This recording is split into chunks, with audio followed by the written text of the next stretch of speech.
tapi nggak bahagia loh. Dia nggak bisa menciptakan kebahagiaan gitu ya. Jadi sebenarnya kebahagiaan itu diciptakan dan harus ada triknya. Berikutnya, ya, Mas agak cepet ya. Jadi, ya bab pertama, nah kan nggak cuma guru nih yang pakai bab, saya juga pakai bab. Bab pertama kita belajar mengenai dinamika kegiatan belajar mengajar. Kalau pointernya sudah bisa dipakai, saya pinjem ya, Bapak. Belum.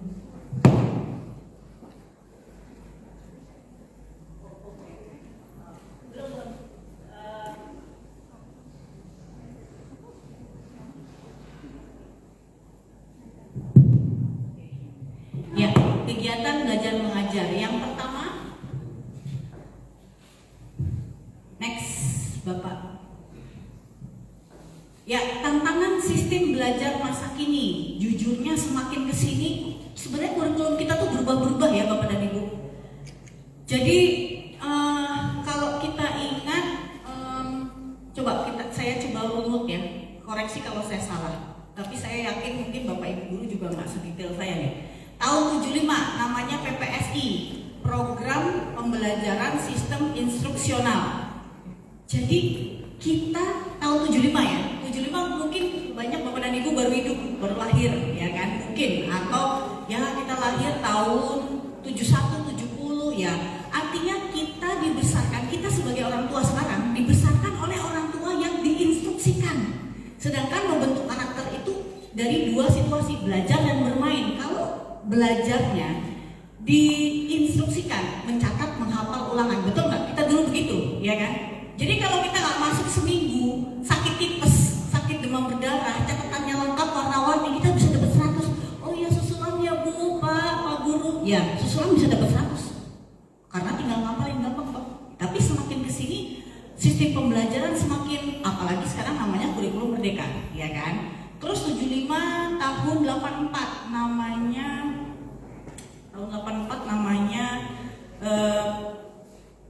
saya masih lupa. 94 kita catur bulan ya. 94 kita catur bulan. Tahun 2004 kita namanya KBK ya, namanya KBK. Oh, tahun 84 namanya CBSA, cara belajar siswa aktif. Saya ulangi, 75 PPSI, tahun 84 namanya CBSA, cara belajar siswa aktif. Mungkin era-era kita, tapi nyatanya di usia-usia itu pun guru masih mengajar, mencatat, menghafal ulangan. Yakin tidak semudah itu merubah kurikulum. Sekarang dibilang suruh merdeka juga masih kurtilas paling. Sekolah paling masih kurtilas.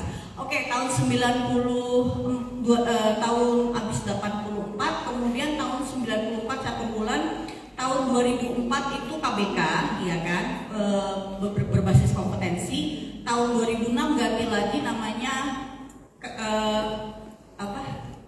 2006 KTSP ya, KTSP. Nah, yang sekarang habis KTSP kurikulum KDRT. Kalau anak-anak bilang KDRT, kurikulum 2013 karena sekejam itu.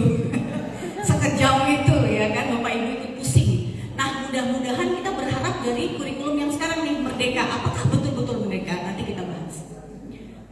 Berikutnya, next.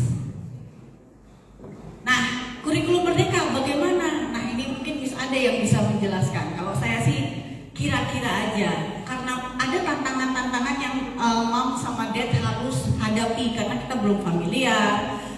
Janjinya lebih sederhana, berfokus kepada pengembangan kompetensi, dia hanya pokok-pokoknya saja, dan mengembangkan minat dan bakat kita, gitu. Jadi lebih interaktif, melibatkan orang tua dalam pengembangan kualitas anak, si guru dalam hal akademis. Terlibat. Enakan dulu ya zaman kita. Orang tua tuh nggak ikut-ikut, yang penting catatan lengkap, kita bisa dianggap pintar. Sekarang tuh dikit-dikit orang tua harus terlibat gitu. Berikutnya, jadi mau tidak mau Bapak dan Ibu, kita juga harus bertindak sebagai guru, apalagi pandemi kemarin gitu. Berikutnya, life saya mau menyampaikan dulu Bapak dan Ibu, ini tahapan-tahapan anak-anak Anda ya. Kira-kira yang disebut anak-anak itu batasan WHO 2 sampai 18 lah, 19 itu yang kita sebut dengan early adolescence, dewasa awal. Kalau sampai 2 masih disebut bayi. Nah, ini yang disebut anak-anak 2 sampai 19. Kebutuhan psikologis utamanya apa? Kita bisa lihat di sini gitu. Jadi bisa dibayangkan kalau misalnya umur 13 kok anaknya berganti-ganti. Oh ya, Bapak dan Ibu, ngomong-ngomong, hati-hati dengan Netflix. Itu banyak film-film yang maaf kalau yang pro nggak apa-apa, tapi ini banyak adegan LGBT loh ya. Anak-anak harus didampingi, jangan oh ya udah di rumah nonton Netflix, karena pengalaman paket banyak yang bingung dengan identitas gender mereka, binary bilangnya. Suruh tes gambar, psikotes gambar. Mana Miss Ade mana? Miss Ade, Mister Ade, Miss Ade, saya ngeliatnya Miss Ade, Miss Mira. Kalau tes gambar itu kan kita harus menggambar dan jelas jenis kelaminnya apa. Bapak Ibu pernah psikotes ya? Ada suruh tes gambar itu. Oh ya, gambar laki-laki jelas. Tapi banyak loh anak-anak ABG ini umur 13 sampai 16 tuh bingung dia. Pakai bahasa Inggris ngomong gitu and sway the brain. Pokoknya intinya, should I mention gender? Kalau misalnya pakai filosofi lagi, apa sekarang kan gitu ya. Kalau memang gender itu tidak penting, apakah harus mati ya? Itu anak-anak Bapak dan Ibu, anak kita semua. Gitu ya. Jadi maaf, kita nih jangan norak. Banyak kejadian-kejadian yang kita nggak tahu yang menjadi fenomena. Penyebabnya adalah apa? Internet. Gitu. Berikutnya. Nah, patokan tumbuh kembang. Jadi gimana nih Bu Risa? Kalau memang dibilang anak itu sukses, itu patokannya apa? Udah terus terang singkatnya apa? 1, IQ-nya. Bapak dan Ibu semua punya IQ ya? Anaknya punya nilai IQ ya? Punya. Kalau nggak punya nilai IQ, sama seperti kita nggak tahu hasil laboratorium kita, cek lab. Masa sih seumur hidup kita nggak pernah medical check up sekali aja, itu nggak pernah. Sedangkan kita di atas 40, kita paling tidak 6 bulan sekali gitu ya. Jadi kita bisa memprediksikan kondisi fisik kita. Ternyata kolesterol semakin tinggi, ya kan? Kita ternyata sudah punya asam urat, tapi kita tidak rasakan, nggak bagus juga. Tes IQ harus punya anak-anak untuk pegangan, karena kenapa? Karena kita tahu gelasnya, kapasitas otak anak kita. Jadi seberapa banyak air yang akan diisi, nggak tumpah-tumpah atau bisa pas. Kita gimana tahu mau les ini, les itu, ditambah ini, pelajaran ini, kalau kita nggak tahu gelasnya seberapa. Paham ya? Nah, kemudian nilai KKM. Kalau KKM di sini Mister Ade berapa? 75 atau 80? KKM 78. Wah, kena-kena ya. Wah, tinggi juga 78 ya. Oke, jadi kalau di atas KKM logikanya aman lah anak-anak ya gitu. Tapi faktor ketiga, sosialisasi juga penting. Pinter tok tapi nggak punya teman, itu masalah.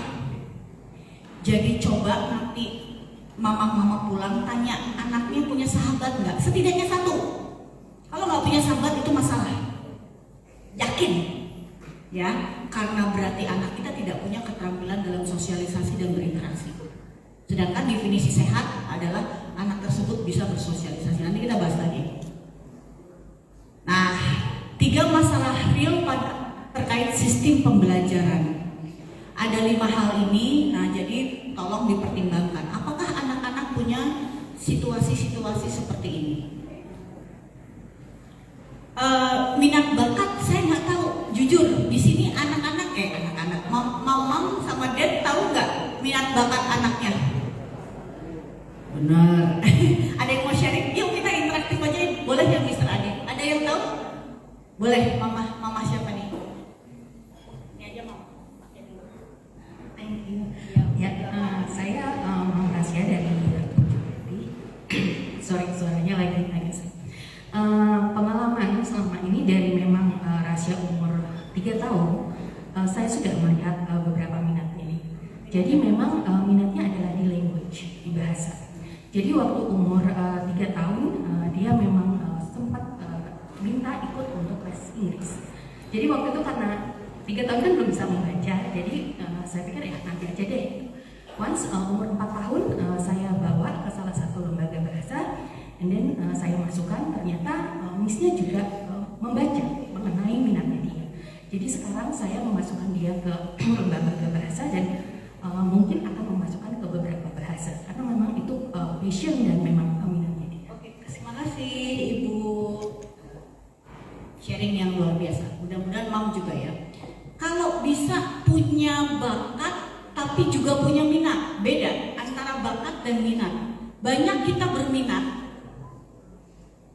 Aduh, saya mau jualan, Mister Adik, jualan apa aja deh, PY apa. Saya punya minat tapi nggak bakat, ternyata dagang rugi terus, itu berarti nggak bakat.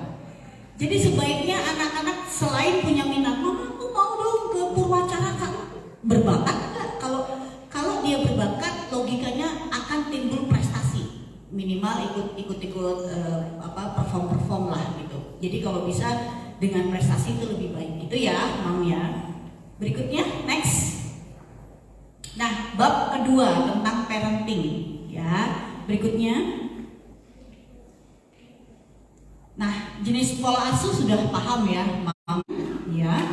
Namun memberikan dukungan, namun tetap memberikan kontrol yang positif sesuai dengan value yang ditanamkan. Value yang seperti apa nanti kita bahas berikutnya. Nah, jadi parenting itu apa? Ikut seminar parenting, tapi kadang-kadang mama-mama ikut seminar parenting sama senior saya, ujung-ujungnya diomel-omelin ya, Pak nggak begitu, didik nggak ada ya senior saya, galak bener ini. Kalau saya santai ya. Jadi ada 2 versi Bapak dan Ibu, parenting versi Kemendikbud dan versi apa? Apa itu apa? Apa itu apa? Jadi maksudnya American Psychological Association kita. Jadi basic perkumpulan kita. Jadi intinya Bapak dan Ibu bisa dibaca di sini ya. Parenting versi Kemendikbud itu apa? Intinya dengan tujuan mendukung perkembangan fisik, mental, sosial, intelektual dan spiritual. Jadi itu yang kita sebut dengan parenting untuk menuju satu tujuan yang disebut dengan sehat. Karena definisi sehat itu keadaan sejahtera secara fisik, mental dan sosial. Cocok kan berarti? Nah, kalau jurnal apa dari American Psychological Association, tujuan dari parentingnya itu apa? Nah ini ada 3 macam itu, memastikan anak sehat dan aman. Jadi nggak cuma sehat tok, tapi sehat dan aman, kemudian menjadi produktif dan memiliki nilai-nilai atau value. Banyak loh kita ya, maaf Bapak dan Ibu, kita nih hidup ya, termasuk mungkin anak-anak kita aja deh, kita ngomongin yang dewasa nih. Kita bangun tidur, mungkin doa ya, yang non-muslim doa pagi, yang muslim sholat, buru-buru mandi, buru-buru sarapan, berangkat kerja, meeting, sampai rumah malam, mandi, makan, tidur. Apa sih yang kita cari dalam hidup ini? Jadi kita tuh hidup kadang seperti zombie, gak punya value. Sedangkan katanya negara bilang kalau kita itu warga negara wajib memahami bahwa Pancasila sebagai nilai-nilai hidup kita. Tapi kalau ditanya, Bu, value-nya apa? Pak, value-nya apa? Bingung. Nah, terus hidup buat apa? Ya. Jadi Bapak dan Ibu harus memikirkan 3 value untuk dirinya apa. Lalu memikirkan dalam parenting 3 value yang terpenting itu apa. Baru mengajarkan kepada anaknya. Makanya anak-anak suka bingung. Kamu nggak boleh ini, kamu nggak boleh. Kalau salah dimarahin. Tapi kalau anaknya betul nggak diberikan apresiasi, jadi tidak terbentuk value. Anak juga bingung. Tapi kalau kita punya value yang tegas dan jelas, Mama cuma pengen anak-anak Mama 1 jujur, 2 tanggung jawab sama PR sama kesehariannya. Nggak perlu disuruh sholat, nggak perlu disuruh mandi, ya kan? Kalau ulangan belajar sendiri itu kemandirian, misalnya tanggung jawab atau kemandirian. Dan yang ketiga harus saling mencintai, sama adik kamu mencintai, sama Mbak nggak boleh kurang ajar, ya kan misalnya. Berarti anak itu hidup dengan 3 nilai itu. Ya jadi harus diperingkas. Mama ini mau anaknya seperti apa? Udah belum? Jadi kok kadang kita ngomongin kepanjangan, anak nggak ngerti intinya apa sih, ya. Berikutnya, nah, parenting versi Kemendikbud yaitu sehat. Jadi ada 2 ya, Kemendikbud sehat. Kalau versi apa itu bahagia. Mendingan bahagia apa sehat, Bapak dan Ibu? Bingung. Ya nggak bisa kan 2 versi. Wah, bingung ya. Iya, kalau nggak sehat susah bahagia. Tapi bahagia tuh kadang-kadang menyingkirkan ketidak. Kadang kita sakit, tapi kalau kita happy kita nggak rasain ya. Berikutnya.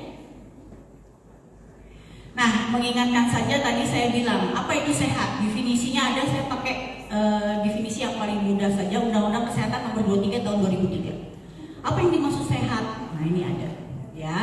Fisik, mental, dan sosial. Selama ini bapak-bapak bilang, oh saya sehat. Medical check up saya nggak pernah ada kolesterol, nggak pernah ada jantung, nggak pernah punya hipertensi, yakin. Sedangkan yang dimaksud dengan sehat, mental dan sosialnya juga. Kadang-kadang kita sebagai pribadi sering ya, bermasalah sama ini, bermasalah sama ini, bermasalah sama ini. Mungkin kita nggak sehat loh, ya kan? Berikutnya, nah itu juga kita harus pertanyakan kepada anak-anak. Makanya saya bilang tadi, kalau bisa punya sahabat minimal 1. Definisi sehat jiwa itu punya sahabat setidaknya 1, termasuk ibu-ibu. Tapi bukan temen rumpi ya, sahabat yang benar-benar sahabat bat yang mendukung kita. Ya ampun, kamu kenapa? Oh ya ampun, kok bisa gitu ya? Bukan teman-teman ini ya, teman gosip bukan. Oke, berikutnya. Hak yang ideal bagaimana? Ini ya, ada secara fisik, secara sosial, secara mental, bisa dilihat sendiri. Nah, ini dia yang mau saya sampaikan, saya tekankan adalah dari sisi mental, sehat secara mental adalah nyaman dengan diri sendiri. Bu, jujur, di sini siapa yang nyaman sama diri sendiri? Gak apa-apa, nggak apa-apa itu. Ada yang benar-benar udah nyaman? Oh hebat, tepuk tangan dulu. Ya, ada lagi bapak ya sebelahnya ya, udah nyaman. Saya mah nggak apa-apa bu. Tapi kita tuh kadang suka ya, kurang kurus, kurang tinggi, kurang putih, kurang mancung. Kemarin artis tuh saya sambil sarapan nonton artis siapa tuh ya, katanya tuh ininya Dewi Persik nggak ngegusipin, cuma kan kita nonton ya, ditambah lemak katanya biar nggak tambah cakep juga kalau kata saya gitu. Tapi dia mengaku, kalau Dewi Persik kan dia orangnya ngaku, ya memang saya tidak percaya diri. Wow, jadi ternyata tidak percaya diri itu bahaya. Tanamkan kepada anak-anak value yang utama adalah percaya diri. Nilai-nilai kamu nih masih banyak remedial, ya udah nggak apa-apa, namanya juga belajar. Kalau pintar namanya profesor, kalau pintar namanya Miss Ade, Mr. Ade, namanya Miss Mira. Nggak usah sekolah, jadi gurunya langsung udah. Ya nggak apa-apa deh, namanya kamu belajar, ya kan. Yang penting kamu sungguh-sungguh, mama nggak apa-apa kok, gitu ya. Berikutnya, parenting versi apa? American Psychological Association, bahwa parenting itu yang penting adalah bahagia. Nah, bagaimana nih? Next. Wah, rumit slide-nya. Bu Risa, udah dengerin aja deh Bu Risa ngomong apa. Ya, 1, mempersiapkan agar anak menjadi produktif. Bu, Pak, supaya anak-anak menjadi produktif, anak-anak harus bahagia. Betul nggak? Bapak-bapak nih, para dad, kalau kerja, kalau nggak happy, produktif nggak? Males-malesan, demotivasi. Nah, untuk bisa bahagia, bagaimana? Ciptakan 4 hormon kebahagiaan, nanti dibahas. Oke, wah ini kan parenting ini kan ternyata nggak cuma buat anaknya, mam sama Deda juga jadi belajar kan, nah, seru kan? Sehat dan aman. Nah, intinya kalau mencapai sehat dan aman harus bagaimana? Mampu mengetahui tantangan-tantangan anak zaman milenial. Nanti seperti apa dijabarkan. Dan menurunkan nilai budaya. Nah, nanti seperti apa dijabarkan. Berikutnya. Nah, ini 4 hormon kebahagiaan. Foto aja, Bu. Ini psikolognya malas ngomong. ngirit ngomong. Nah, katanya nggak boleh lama-lama kan. Ya, jadi ada dopamin, oksitosin, endorfin, dan serotonin ya. Ini semua bisa ya. Dopamin, makan enak, tidur cukup, mandi air hangat, bisa? Bisa Pak, Bu? Yang semangat tuh. Makan enak, tidur cukup, mandi air hangat, bisa? Alhamdulillah, kata saya. Kenapa? Kalau bisa tidur nyenyak, wow, pasien saya tuh datang itu pasti gejala utamanya nggak bisa tidur Pak. Bu, kalau punya masalah bisa tidur nggak? Nggak bisa. Kalau Bapak bisa tidur nyenyak paling nggak, ya gimana nggak nyenyak tuh, kecapean, pulang juga kena macet, kena banjir, baru pulang jam 9, tetap aja itu berarti masih bisa disingkirkan. Orang yang secapek itu, sedepresi itu nggak bisa tidur Bapak dan Ibu, yakin saya. Makanya saya pengen tahu, bisa. Yang benar, ini nanya ini ada alasannya gitu. Bisa, oh aman ya. Karena apa? Orang tua yang bahagia pasti akan melahirkan anak-anak yang bahagia, betul nggak? Kalau naik pesawat, si pramugari bilang sebelum memakaikan masker anaknya kita harus pakai masker dulu, kalau nggak dua-duanya mati. Anaknya nggak bilang, kita belum pakai, kita udah makin anaknya. Kita juga, nah jadi kita harus bahagia dulu. Makan enak ya Pak Bu, bukan makan banyak, jangan alasan itu dokter Oriza yang nyuruh loh. Makan enak bukan makan banyak, makan enak itu sayur asam pakai ikan asin juga enak, jadi nggak usah alasan. Pak, katanya hormon kebahagiaan nih, makan banyak mumpung weekend, nah nggak. Endorfin, berolahraga, tertawa, mendengarkan musik bisa. Klien-klien kita yang depresi seumuran anak-anak ibu yang SMA, saya nggak tahu tuh, saya lupa cara ketawa gimana. Sedepresi itu ada, kalau ibu mau tahu ada. Jadi kalau anak-anak ibu masih ketawa, wah, berisik udah malam, syukur ibu, anak ibu masih bisa ketawa, yakin saya, bener deh. Berisik, waduh.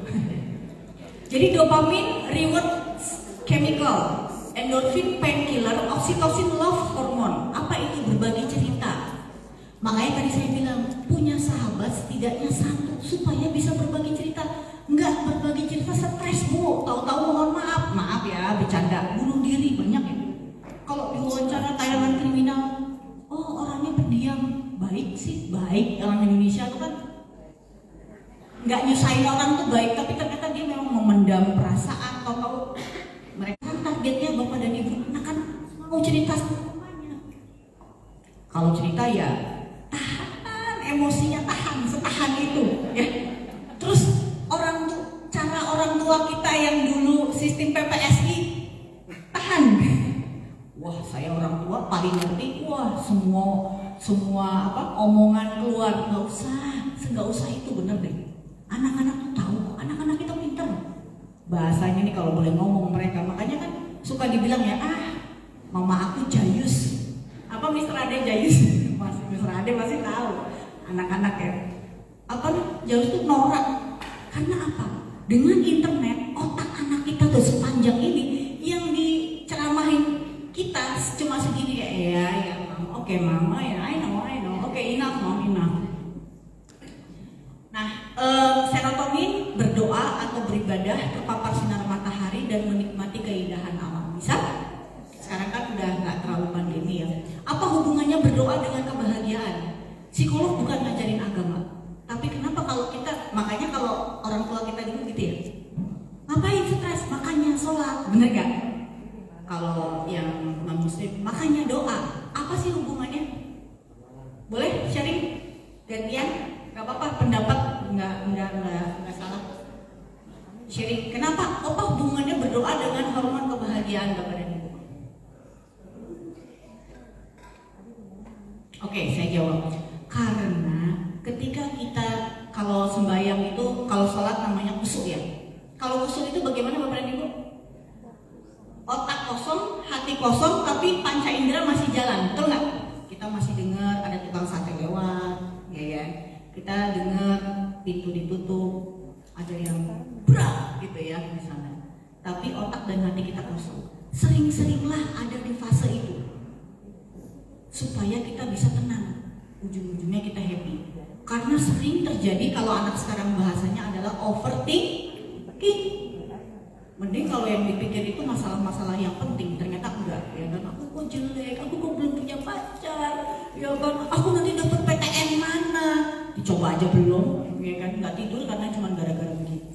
Ya, jadi sering-seringlah ada di fase yang namanya subconscious mind. Otak, mengosongkan otak dan hati bahasanya. Tapi orang-orang banyak yang kayak gitu, saya healing. Ya tabungannya cepat habis lah kalau stres dikit healing, stres dikit. Makanya berdoa ada gunanya. Berikutnya. Nah, tantangan yang terjadi pada generasi milenial, silahkan dibaca Bapak dan Ibu, bisa ya. Jadi berat beban pelajaran versus harapan orang tua. Nggak bisa. Jadi papa maunya kamu masuk teknik, kamu bisa kok. Kata Miss Mira juga bisa. Waduh, dipaksa. Padahal anaknya pengen apa? Pengen masuk jurusan tata boga, kulineri. Itu kejadian loh di saya, ya kan? Kamu laki-laki mau jadi apa? Mau jadi chef, ya kan? Terus anaknya tertekan. Padahal anaknya pengen dan punya bakat. Konflik dengan pacar, harassment, ghosting, gaslighting, grooming. Ada yang tahu satu persatu istilahnya? Kalau nggak tahu, browsing. Kalau nggak tahu berarti mam sama dad egois, minta maaf, tidak berusaha memahami kondisi anaknya. Sekarang yang punya pacar mungkin mengalami seperti ini, ya. Browsing ya? Atau ada yang tahu? Satu aja deh. Ada yang tahu gaslighting? Ada lah. Gak ada yang tahu? Ghosting. Itu bapak nge-ghosting anak buah. Ayo makan bareng-bareng, kok bapak makan sendiri gitu siang. Harus tahu Pak, harus tahu. Oh ini adiknya pasti tahu. Dek, kamu anak SMA ya? Ini. Oh belum. Oh Miss Jini maaf.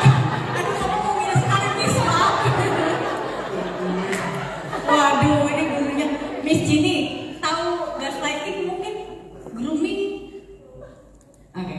Harus tahu, guru-guru harus tahu. Sekolah yang luar biasa harus tahu dampak-dampak perilaku yang bakal terjadi. Grooming. Pertama-tama dibaik-baikin dulu, ujung-ujungnya apa? Suruh video call, suruh telanjang. Maaf, ya kan? Ada kejadian-kejadian gitu. Itu grooming namanya. Di grooming dulu. Aduh, kamu baik ya, kamu ini. Belum lagi yang model-model yang katanya pakai seragam tentara, boleh beli di Senen. Kok Bapak tahu? Kemudian gaslighting, ya. Gaslighting tuh merendahkan harga diri dengan teknik-teknik yang bertahap. Udahlah, kamu gak pacaran sama aku, kamu jadi apa? Kamu kan pacaran sama aku karena kamu jadi famous kan gara-gara aku. Aku kan anak geng, anak terkenal. Jadi gak punya harga diri. Oh iya. Hati-hati Pak Bu. Harga diri anak kita bisa terserang hanya gara-gara sering dihujani dengan kritikan-kritikan. Kamu kan bisa makan enak begini karena ya aku yang bayarin. Wow banget. Makanya banyak anak-anaknya harus diajak ngobrol. Tapi sebenarnya dalam rumah tangga juga sering terjadi gaslighting ya, Mam, Dad, ya. Itu juga nggak boleh gitu ya. Alah Mami, kamu kan ibu rumah tangga, kamu bisa apa kalau ada papi? Waduh, ya. Kesehatan terganggu terkait penggunaan gadget, Bapak dan Ibu hati-hati, sinar biru, merusak mata dan lain-lain. Kalau bisa diberi batasan waktu jam 12 atau jam 11 selesai. Kalau perlu wifi-nya cabut, matiin. Nanti besok pasang lagi. Tekanan teman sebaya, bullying, resiko tindak kejahatan, prostitusi online, spamming, judi online, bullying, perampokan, hati-hati. Gaya hidup yang buruk, makan-makan sembarangan. Berikutnya. Berbagai masalah pada anak remaja yang berikutnya, kecanduan gadget, game, pornografi, hati-hati, paparan aliran-aliran, radikalisme, terorisme, komunisme, hati-hati, krisis identitas. Nah ini, resiko terkait LGBT, hati-hati Bapak dan Ibu, hati-hati, bener-bener hati-hati. LGBT itu nggak bisa dipandang remeh. Dulu kita berdua-duaan sama sahabat, orang tua kita senangnya, aduh yang penting nggak sama cowok. Sedangkan saya menemukan di tempat praktek nggak cuma sekali. Ibunya datang, maaf ya, ibunya datang nangis-nangis. Ibu, kenapa Bu? Cerita intinya. Anaknya mendeklar, Mam, boleh nggak aku pacaran sama dia? Dia itu sahabatnya yang sama ini tidur bareng di kamar ya. Sekarang ibu punya anak perempuan, temennya nginep di rumah, ya boleh dong, masa nggak boleh? Ternyata tuh pacaran, gila kan? Anaknya nangis-nangis, ibunya nangis-nangis. Kalau kayak gini bu, mendingan anak saya dihamilin anak orang. Ya minta maaf, masih normal. Ya kan paling juga, oh ya saya salah langkah, saya kurang perhatian. Paling begitu. Tapi kalau perempuan sama perempuan ternyata, wow banget gak sih? Maaf ya, saya bukan tidak hendak untuk pro atau kontra, tapi LGBT bukan nilai budaya kita, ya hati-hati juga. Titip ya Miss, titip anak-anak jangan LGBT. Pasien kita banyak, sebanyak itu.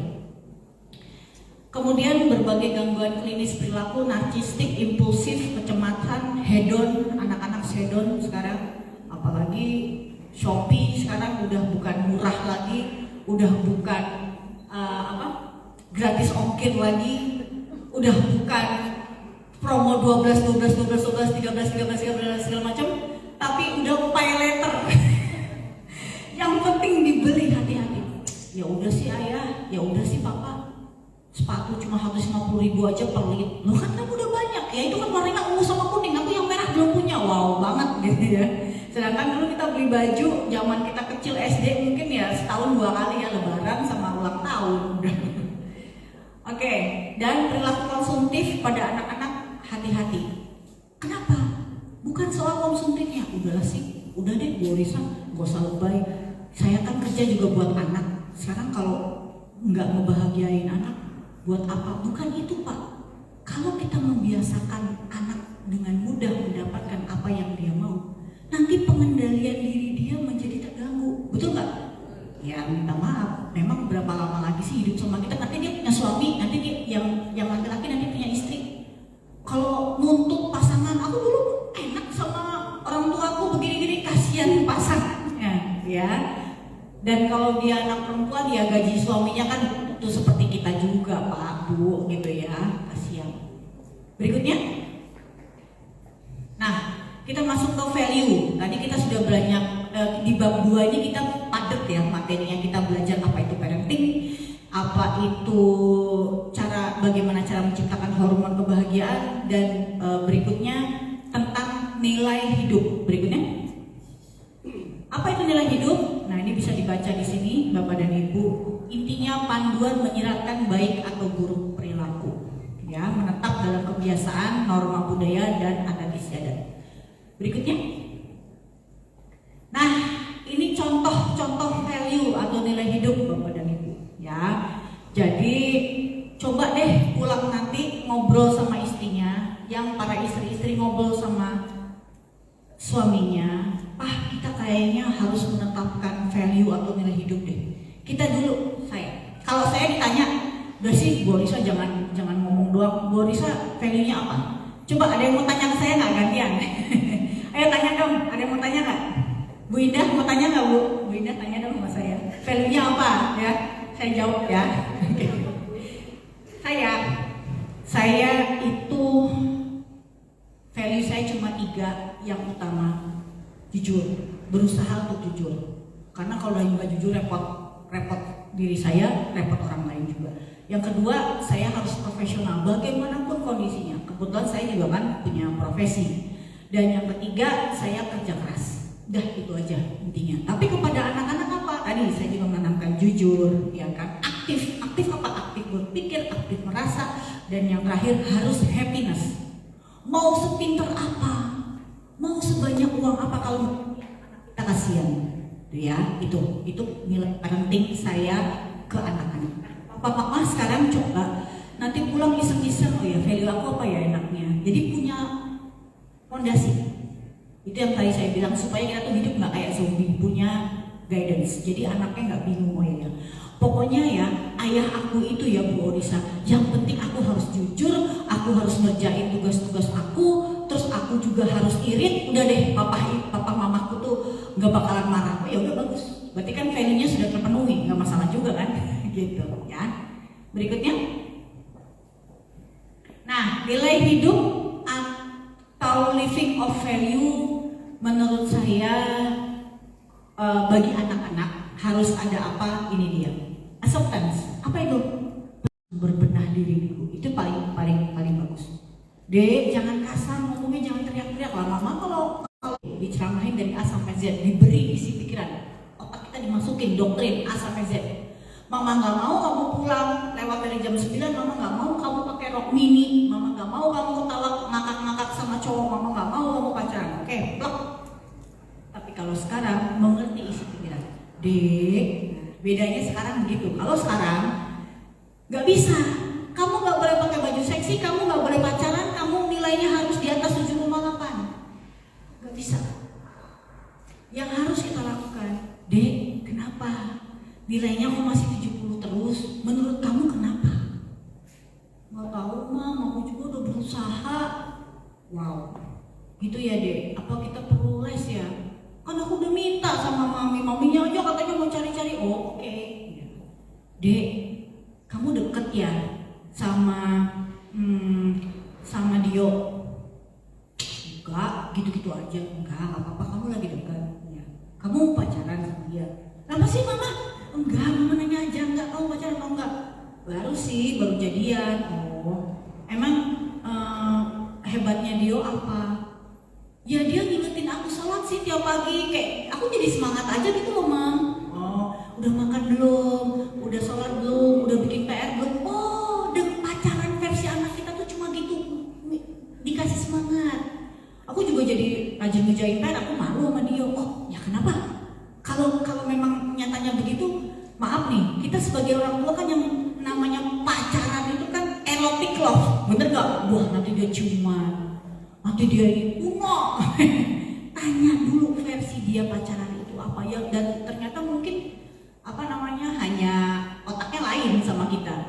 Aku sih tertantang aja, Mam, ngenaklukin dia tuh bintang kelas tau, Mam. Ternyata anak kita punya daya saing yang luar biasa, dan dia tuh banyak yang suka tau, Mam. Kalau dia suka sama aku, berarti kan aku keren, Mam, aku dipilih sama dia. Oh gitu. Coba tanya dulu anak kita itu di otaknya apa. Jangan repot-repot, kamu gak boleh pacaran, kamu baru kelas 1, nanti di kelas 3 udah di-cut. Makanya anak males ngomong sama kita gara-gara gitu. Berikutnya, menjadi orang tua versus menjadi sahabat. Ya, ini juga PR untuk kita semua. Ya, kalau bisa, karena gini, kalau ibu-ibu punya sahabat ya, ibu-ibu nih, ya kan? Kalau sahabatnya ngomong pasti didengerin dan dilakuin, bener nggak? Say, kamu pakai baju kemarin tuh yang abu-abu, bagus tau nggak? Perut kamu jadi rata, slim. Oh, nurut kan? Padahal belum. Tapi kita nyaman. Tapi kalau orang tua, kita nyuruh anaknya dilakukan, tapi segen aja, bukan karena ketertarikan. Kalau bisa menjadi sahabat anak itu lebih baik. Oke? Berikutnya. Nah, ini yang terakhir, 3 sikap yang harus dilakukan dalam mendampingi anak kala pandemi. Minta maaf Bapak dan Ibu, statusnya belum dicabut, jadi saya tetap menganggap ini masih pandemi. Ya, empati, partisipatif, dan suportif. Bisa dilihat di situ. Berikutnya. Nah, hati-hati daily hassles. Apa itu? Kerumitan sehari-hari, kerepotan sehari-hari yang terus-menerus bisa mengakibatkan stres. Apa itu kemacetan? Apa itu tugas yang menumpuk? Itu juga bisa bikin stres. Ya, kalau tidak tertangani maka kita mesti bantu. Banyak orang-orang yang di tayangan kriminal ya, kenapa? Ya, karena sering bertubi-tubi dihina. Akhirnya jadi agresif. Banyak ya kalau di tayangan-tayangan kriminal di televisi. Sepele itu, selalu dibully, nggak punya HP yang bagus, seorang anak akhirnya memukuli temannya hingga terkapar, hingga wow, bisa agresif. Hati-hati. Berikutnya. Nah, tata cara kelola stres yang disampaikan oleh WHO ini resmi dari WHO, diambil dari situsnya Kemenkominfo, tapi intinya sudah saya sampaikan. Di dalamnya terkandung 4 hormon kebahagiaan tadi, jadi sama aja. Jadi saya nggak baca versi WHO pun, saya sudah bikin versi sendiri dan ternyata kita sama. Berikutnya. Nah, ini quotes yang perlu juga kita pikirkan dan kita resapi. I don't think of all the misery, but the beauty that still remains. Artinya apa? nih Pak Bu, supaya nggak stres kita fokus yuk kepada hal-hal yang sudah kita punya. Anak-anak yang manis masih bisa sekolah, nilainya walaupun pas-pasan ya udah 80, udahlah nggak apa-apa ya gitu. Kalau bisa 90 yang ya alhamdulillah gitu ya. Kita jangan kebanyakan terlalu menuntut, jangan kebanyakan terlalu stres yang akhirnya kita bakal blunder sendiri dan kita tidak mendapatkan apa-apa. Intinya itu ya. Berikutnya. Ya, terima kasih Bapak dan Ibu. Mungkin materi saya sudah selesai. Berikutnya, Pak. Ya, ini lebay-lebay aja. Kalau mau berteman kita boleh monggo saja. Berikutnya. Nah, saya kembalikan kepada Miss Indah kalau ada pertanyaan. Terima kasih. Terima kasih Dr. Oliza Sativa. Materi yang sangat bagus banget ya. Mau main dance masih semangat gak nih? Masih dong ya. Jadi sekarang saatnya sesi tanya jawab. Kita buka 2 termin. Termin pertama 3 pertanyaan. Langsung aja. Ada yang mau nanya? Silakan. Selamat sore, saya Lukito, ayahnya Marvel Eva. Bapak Lukito, ya. Baik. Selamat sore Pak. 2 pertanyaan, satu tentang pacarannya. Oh. Pacaran, saya ngerti lah pacaran itu sebenarnya kalau terlalu dini kan banyak kontraproduktifnya sebenarnya. Apalagi kalau yang dibilang erotik tadi ya, yang cuma ngingetin sholat nggak masalah. Semester 7, semester 8 baru mulai pacaran. Karena apa? Semester 1 itu monyet yang ujung-ujungnya sakit-sakitan hamil duluan. Itu kan kebanyakan begitu kan, rusaknya di awal-awal. Jadi pacaran adalah sesuatu yang untuk mempersiapkan pernikahan, pertunangan sebenarnya, yang bukan akrab gitu kan. Nah, membedakan anak kita cewek punya anak cewek, punya anak cowok sih. Membedakan tanda-tanda ini seperti apa? Saya setuju dengan dokter bahwa saya juga baru aja dengar 2 case di 2 sekolah yang ngagetin banget sih. Gitu. Jadi satu cewek makan banyak gitu. Iya, satu cewek makan banyak. Jadi pelaku satu di swasta, satu di negeri. Yang satu sampai diambil KPAI. Gitu. Ini yang predator ya Pak ya. Predator ini yang serem sekali sih. Yang di sekolah swasta di Jakarta Utara nggak dibawa ke psikolog, ke kamar pengincar. Ya udah kita pura-pura bertobat deh. Kita dibawa ke psikolog, kita nurut aja pura-pura bertobat. Ini kan bahaya sekali ya. Gitu ya. Tanda-tanda seperti apa sih? Akrab tulus dengan yang rada-rada ini. Thank you, Dok. Terima kasih Pak Lukito, luar biasa ya, mewakili juga pertanyaan kita nih, emang bener gak? Ya kan? Wah, Pak Lukito nanya kesempatan, mau nanya malu juga ya sebenarnya. Oke, Mam sama Dek, ya gimana Bu? Tetap erotik love lah, masa? Ya kalau cuma ngingetin memberi semangat, ya kita sih nggak apa-apa, tapi kita juga pasti khawatir ada erotic love ya. Tapi singkatnya, saran dari saya, kembalikan lagi, Bapak boleh ke value nggak? Maaf, yang pohon tadi, maaf.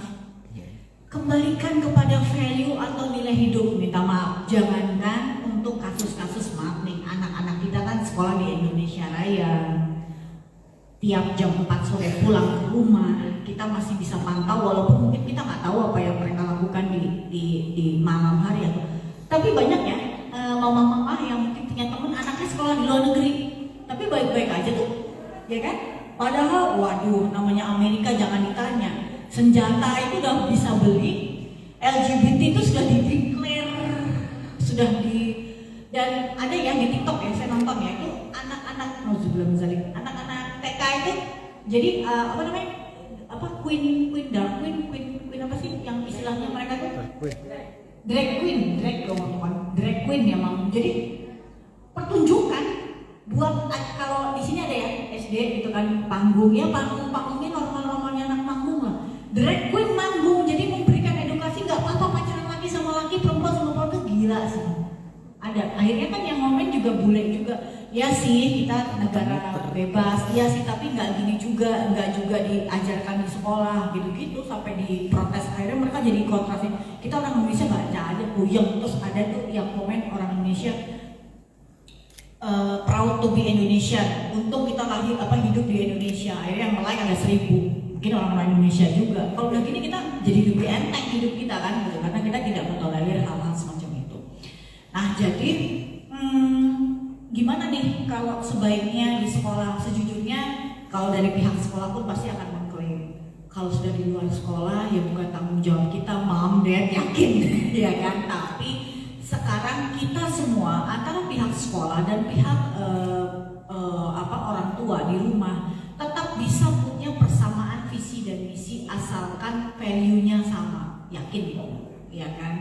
Bapak dulu dari sekolah gini deh, maaf kalau boleh tahu, sekolahnya negeri atau swasta? SMP SMA. Oke. Kuliahnya negeri? Swasta.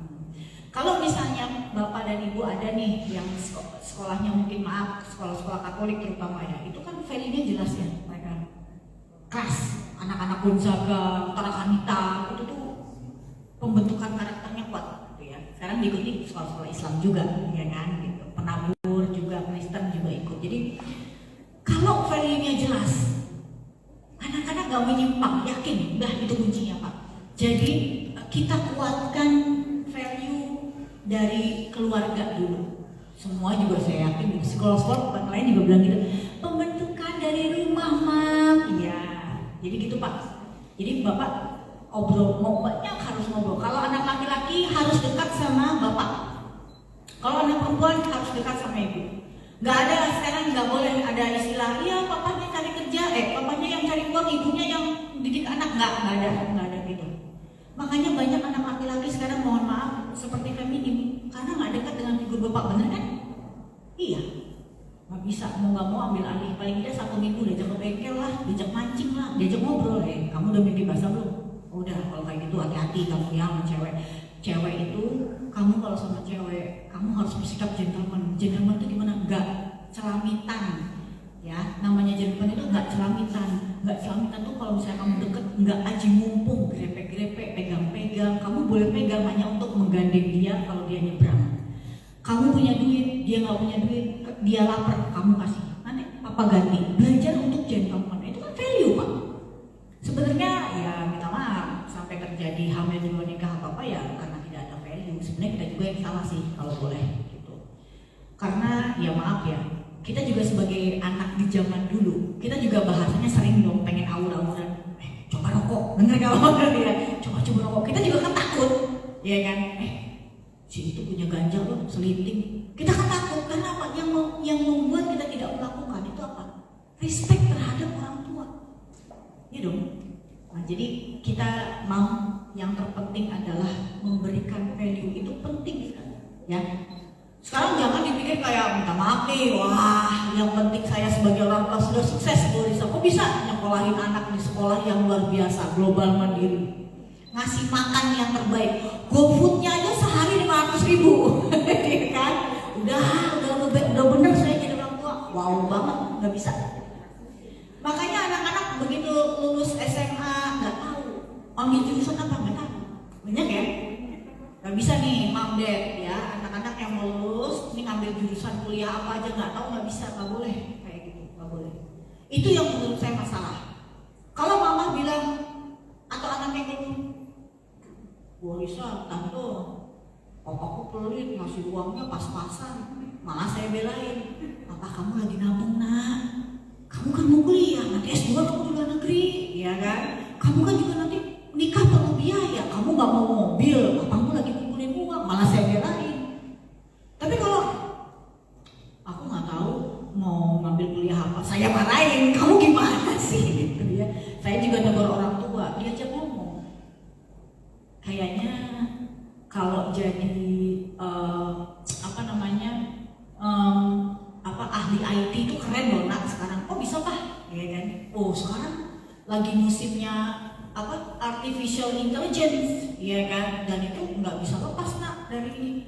Kamu mau nggak papa lesin coding? Oh itu ya pak. Nah itu kan jadi ngobrol-ngobrol gitu muncul value, ya kan? Bahwa dia harus menggali minatnya, menggali itu dari ngobrol, Jadi kalau dekat sama anaknya 1 minggu tuh minta maaf, banyak kita lakukan kegiatan yang gak bermakna. Maaf, cuma ngabisin duit. Mau makan di mana, guys? habis itu nonton, habis itu pulang, nggak ada ngobrol yang bermakna. Orang tua kita tuh nggak gitu loh, ya kan?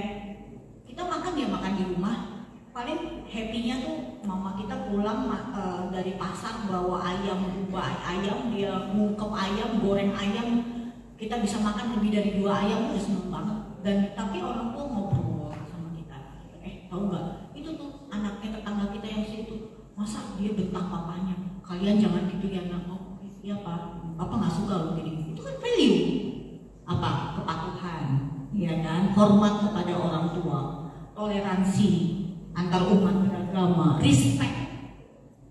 Jangan bentakin mbak, dia gitu-gitu udah tua loh, gitu kan? Ya tapi kan cuma mbak, itu manusia juga, dia juga nggak mau jadi mbak, ya kan? Itu respect anak kita yang ngajarin, gitu. Mbak, pelan-pelan, maksudnya teriak kasihan mbak, ya kan? Terus mbaknya pulang gitu, mama yang repot, oh enggak mama, kamu aja, gara-gara kamu, enggak bu, saya mau pulang, habis dedek nakal, ya kan repot ya. Gitu, kira-kira sih value pak, singkatnya value. Nah mengenai LGBT, apa tadi pak pertanyaannya singkatnya? Ya, mana akrab, mana tanda-tanda? Nggak bisa, minta maaf. Saya kalau dengar ada teman-teman sejawat yang ciri-cirinya, tapi bisa kita tandai dari pembawaan. Tapi apakah dia LGBT atau tidak, ya minta maaf, kita kan juga bukan dukun ya, hanya Tuhan yang maha tahu. Jadi gini, peran mereka itu selalu ada feminim dan maskulin mam, ya kan, pasti. Jadi maaf, kalau laki-lakinya tegas dan tegap, biasanya dia menjadi maskulinnya. Kalau dia maaf agak melambai, biasanya dia jadi perempuan. Itu pun ternyata saya ngobrol sama beberapa pasien homoseksual di rumah sakit saya di Mayapada. Saya punya 8 homoseksual, lesbi beberapa, saya lupa. Jadi mereka bisa switch peran, tiba-tiba bisa jadi laki-laki galak, yang satu jadi yang lemahnya bisa, yang jadi agresif, satu jadi pasif jadi agresif. Jadi susah pak. Saya sih nggak tahu ya, saya lebih baik jujur, susah daripada saya so tahu. Dan saya juga nggak yakin semua psikolog psikiater enggak. Sekarang perilaku itu kan kita bisa setting, bener nggak? Saya misalnya nggak suka nih sama Miss Indah atau Mas Indah nggak suka saya, emangnya terus cemberut gitu kan? Enggak, kita kan ketawa-tawa, saya nggak suka sama gitu. Ya pak, ya nggak mungkin ya. Kita kan semakin dewasa kita punya norma sosial. Oh iya pak, padahal saya nggak suka, ya kan? Nah sekarang apalagi LGBT yang mereka tahu dia adalah pelaku dan masyarakat belum bisa terima, pasti mereka akan tutupi pak. Dan berita buruknya ibu-ibu, LGBT itu di dunia, LGBT itu tidak lagi termasuk dalam kategori gangguan jiwa. Tahun 80-an masih sejalan dengan protes masyarakat di Amerika ya kepada Vatikan waktu itu, di Vatikan itu di Italia. Kenapa kita dianggap gangguan jiwa? Kita kerja, kita nggak ngerepotin orang, kita bisa cari duit, kita bisa jadi manajer, kita bisa jadi bos. Apalagi saya pernah jadi konsultan di perusahaan minyak asing. Waduh, petingginya support LGBT mantek. Ya udah mau apa, ya kan? Jadi ya udah sebiasa itu. Jadi apa yang bisa kita cegah? Satu, value aja, ya. Dek, kamu kan cantik, cari cowok yang ganteng ya, tapi yang pinter. Terus yang apa namanya, jangan yang malas. Intinya apa? Kamu cari laki-laki. Kan itu juga value. Mungkin kita nggak ajarin di rumah, ya kan? Makanya seks edukasi ini tidak juga hanya tugas guru BK, tapi kita juga harus ajarkan. Kalau kita punya anak cowok, ini mam sama dad yang punya anak cowok lagi puber mana? Oh, 1, 2, 3. Nah, papahnya kalau laki-laki, papahnya suruh ngajak ngomong. Persoalannya kalau papahnya pendiam repot, ya, tapi nggak bisa, mau nggak mau. Jangan cuma bisa ngelahirin anak, nggak bisa banget, ya. Sekarang udah nggak bisa, zamannya nggak bisa itu. Kalau memang nggak bisa, suruh aja omnya, suruh aja kakeknya. Yang penting laki-laki dewasa dalam keluarga, nggak apa-apa, ya. bapaknya kita juga nggak apa-apa gitu. Menurut kamu cewek yang cantik itu gimana? Walaupun mungkin dia ada bakat-bakat untuk pengen suka cowok, tapi kalau udah didoktrin sama kita, cewek yang cantik menurut kamu gimana, kan lama-lama bisa kita geser juga kan, kita drive gitu. Yang ini deh, yang lembut kayak mama kamu nih, papa nih, bisa dapat mama kamu lembut, pinter masak. Oh, jadi harus yang feminim banget. Itu kan teli juga, itu harus ada obrolan, ya, kayak gitu. Udah ya Pak, mungkin gantian kepada mama yang lain. Saya masih punya waktu 15 menit ya. Terima kasih. Selanjutnya siapa? Mom and dads yang lain? Oke. Silakan Mom. Terima kasih Miss. Ya, Ibu. Selamat sore Bu. Ya, Saya Vika, Bunda mamnya Raihana JA. Namanya Ibu siapa? Vika. Vika ya. Ya. Oke, saya sambil duduk ya Bu. Iya nggak apa-apa. Yang pertama-tama saya mau apresiasi sekolah. Terima kasih Miss, Mister udah mengadakan acara hari ini. Karena memang ini ternyata satu apa ya? Unek-unek. Beda. Unek-unek kita bersama. Jadi minggu lalu kita ada halal bihalal, terus kita saling ngobrol. Ternyata hampir sama nih keluhannya moms di sini gitu. Rata-rata memang komunikasi itu jadi challenge buat kita. Terlalu keras, mereka kabur, bahkan menutup diri. Terlalu terbuka, ada beberapa yang jadi salah kaprah gitu. Jadi so akrab tapi jadi kayak kurang ajar gitu kesannya. Tapi ya nggak apa-apa, itu tadi juga udah disampaikan sama Bu Riza. Pertanyaan saya tadi antara passion sama bakat. Gimana caranya kita memastikan atau apa ya? Oh ini bakat anak saya, tapi ini dia nggak ada passion, tapi dia sebenarnya berbakat gitu. Gimana cara narik dia supaya dia sadar kalau ini adalah bakatnya.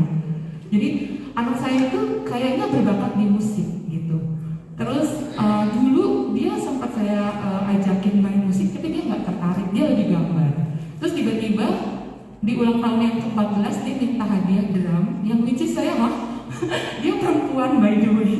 Saya juga drum, karena drum itu biasa untuk laki-laki. Tapi ya akhirnya saya kasih karena saya pikir oh mungkin itu dia sudah sadar passionnya atau dia berbakat dan dia ada passion di sana. Tapi walaupun sebenarnya saya gimana caranya supaya main piano aja deh atau main gitar aja deh, karena saya sendiri juga nggak main musik, jadi papahnya gitu. Jadi saya nggak mau nyontohin juga susah gitu. Jadi gimana caranya membedakan passion dan bakat, dan misalnya anak saya berbakat tapi tidak ada passion, atau sebaliknya gimana caranya untuk ngajak dia atau menyadarkan dia, oh ini passion kamu loh nak, ini kamu berbakat di sini loh nak. Selain mungkin psikolog kali ya, selain itu misalnya di rumah gitu. Terima kasih Bu. Iya, baik Miss Miran, terima kasih Terima pertanyaan. kasih Bu Rere. Minat dan bakat. Minat ya berminat, mau. Yang tadi saya bilang, saya jualan tapi rugi-rugi terus. Jualan peye tapi berarti saya nggak bakat Bu. Tapi saya masak nih buat Miss Indah. Miss, cobain, saya bawa nasi goreng. Wih, enak Bu Risa, enak. Jual aja Bu online. Saya bakat tapi nggak minat, gitu. Jadi bedanya itu sih Bu Mira. Jadi kita bisa masak, mau pasti banyak yang bisa masak, tapi ya buat sendiri aja. Itu berbakat, tapi tidak berminat untuk mengembangkan kemampuannya, gitu ya.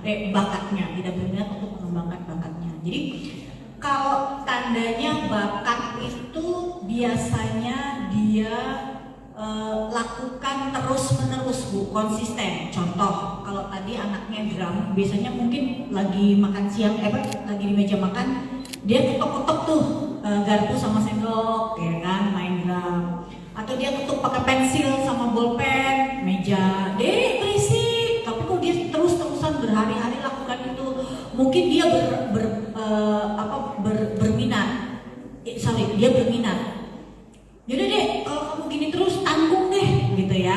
Udah, kamu dilesin aja, drum di Purwacaraka misalnya. Ternyata dia terus main terus, nggak pernah bolos. Ya kita sering ya, anak kita beli piano, kita suruh disuruh lesin tapi dia nggak mau, berarti dia nggak minat dan tidak berbakat. Begitu dilesin, gurunya bilang, "Mam, ini anaknya cepet banget ngikutin pelajaran drumnya. Saya boleh ikutin kompetisi nggak?" Nah, berarti dia berbakat. Nggak cuma minat tok. Minat tadi dimulai dari di rumah ya, dia pukul-pukul. Atau anak yang suka bola, dia pulang sekolah, "Adek kemana?" Di halaman, dimarahin, "Adek panas-panasan lah, udah pulang-pulang." Tapi main bola, nyolong-nyolong. "Kamu di rumah ya, mama mau ke pasar sebentar, mama mau ke fresh market." Pulang-pulang dia main bola, berarti dia minat. Bakat nggak ya? Udah deh, ikutin klub Milo atau klub banyak ya. Ternyata dia cepet belajar untuk bola, gocek bola apa, berarti dia berbakat gitu. Jadi intinya Mam, antara minat dan berbakat kalau bisa kita paling gampang memulai dari anak kita punya minat dulu, ya kan? Baru nanti kita leskan, atau kalau dia bertahan terus dan berkembang walaupun tidak dileskan, berarti dia berbakat. Tadi ada Mam yang bahasa linguistik ya kan? Anak-anak sekarang bahasa Inggrisnya cas-cis-cus gara-gara Netflix ya, gitu. Apalagi ada teksnya. Jadi ada tuh konten creator ya, anak kecil itu yang bahasa Inggrisnya British banget tuh, anak umur 5 tahun adalah itu ya, siapa itu. Jadi dia bakatnya luar biasa. Jadi tidak hanya berminat gitu. Jadi kita mulai dari kegiatan yang biasa dia lakukan. Jadi kalau tadi ada menggambar, coba yuk, berarti jangan-jangan dia berbakat.